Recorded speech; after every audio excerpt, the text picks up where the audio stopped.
ناظرین، ہماری آج کی مہمان شخصیت سابق وفاقی وزیر فواد چودھری، ان سے ہماری گفتگو جاری ہے۔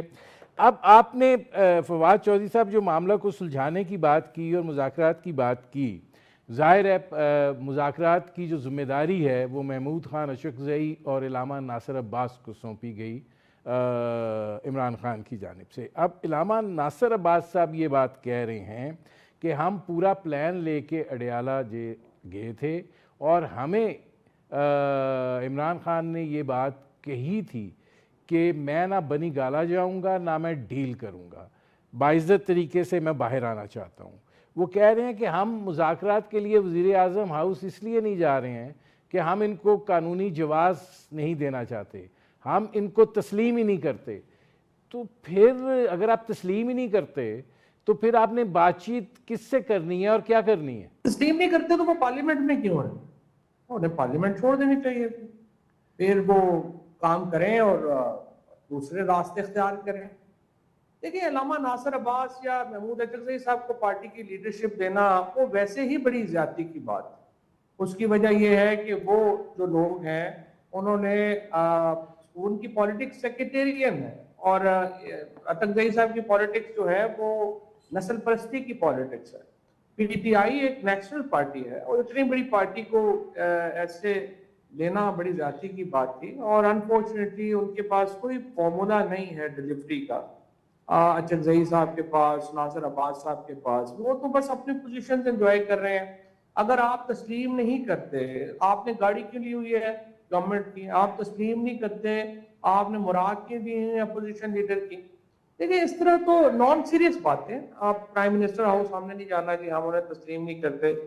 آپ نے بات کرنی ہے، اور یا اگر بات کرنی ہے یا آپ نے نہیں کرنی ہے، that's a primary flu in P T I policy, کہ آپ کو سمجھ نہیں آ رہی کہ آخر آپ نے اس حکومت کے ساتھ تعلقات، ریلیشن شپ رکھنے ہیں یا نہیں رکھنے ہیں، اور آپ نے بات چیت کرنی ہے تو پھر ان سے کرنی پڑے گی، آپ کو اسٹیبلشمنٹ سے کرنی پڑے گی۔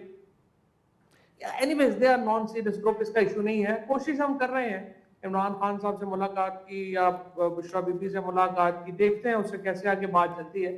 موجودہ جو لیڈرشپ ہے پی ٹی آئی کی، یا یہ جو طریقے تحفظ آئین وغیرہ ہے، یہ تو ایسے بچوں کی طرح لگے ہوئے ہیں آپس میں۔ I have no hope with that۔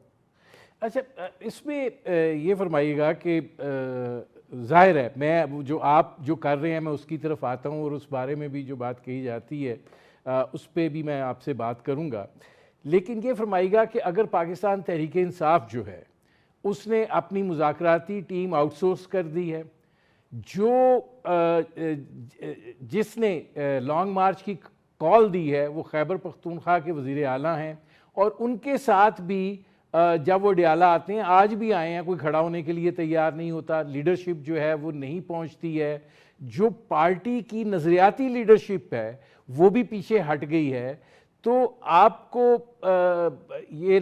آپ کیا اس پہ کہیں گے کہ کیا پارٹی کا جو وہ ڈھانچہ تھا وہ ختم ہو چکا ہے؟ موروثی سیاست کے خلاف عمران خان تھے، لیکن اگر علیمہ خان ٹیک اوور کر لیتی تو کیا پارٹی بچ جاتی؟ دیکھیں، پی ٹی آئی کا کوئی ایشو نہیں ہے۔ پی ٹی آئی کا تو فرینکلی اگر آپ احتجاج کی بات کریں تو probably they are not in a position to challenge the government۔ Problem Pakistan کے یہ ہے کہ آپ پی ٹی آئی کو کیا اتنی بڑی جو سیاسی جماعت ہے اس کو آپ کدھر دھکیلنا چاہتے ہیں؟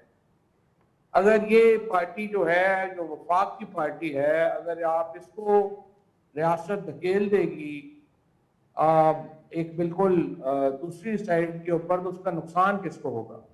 آپ جو ماڈرن ڈیموکریسی ہے یا جو ماڈرن پالیٹکس ہے اس کے اندر جو اپنے مخالف ہوتے ہیں ان کو بھی اکاموڈیٹ کرتے ہیں، ان کو بھی سپیس دیتے ہیں۔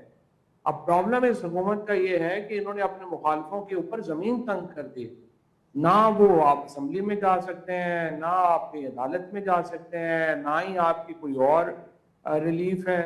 یہ صورتحال پاکستان کی سوسائٹی کے لیے خطرہ ہے، پی ٹی آئی کا ایشو نہیں ہے۔ اب ایشو یہ کیا ہے کہ یہ تو ایک پاکستان کے اندر فساد کو دعوت دینے والی باتیں ہیں جو حکومتی پالیسی کے نتیجے میں ہوگا، اور اس میں وقت لگ سکتا ہے، لیکن کوئی شبہ نہیں ہے کہ ہم ایک بڑے فساد کی طرف جائیں گے اگر حکومت نے اپنی یہی پالیسی کنٹینیو کی کہ ہر کام ہمیں ڈنڈے سے ہی ٹھیک